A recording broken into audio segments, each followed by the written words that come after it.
दूरवर एक बाई दिसली. हिमांशूने मोबाईल काढून व्हिडिओ रेकॉर्डिंग सुरू केलं.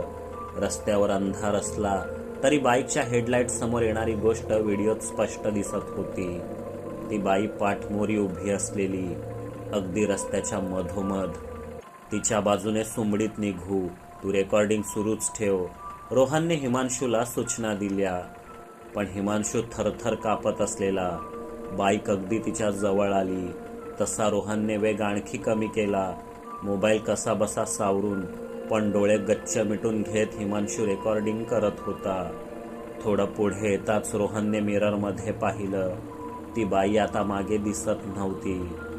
त्याने हिमांशूला विचारलं, हेम्या, केलंस ना रे लेका बरोबर रेकॉर्डिंग? पण हिमांशूचं हो नाही की चू नाही. रोहनने पुन्हा मिररमध्ये पाहिलं आणि आपल्या मागे कोणीच बसलेलं नाही हे त्याच्या लक्षात आलं.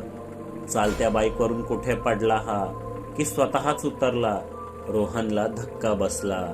हिम्मत करून तो पुन्हा अख्खा घाट चढून गेला, पण हिमांशू दिसला नाही. मग पुन्हा खाली आला, पुन्हा वर गेला. सकाळपर्यंत हेच चाललेलं.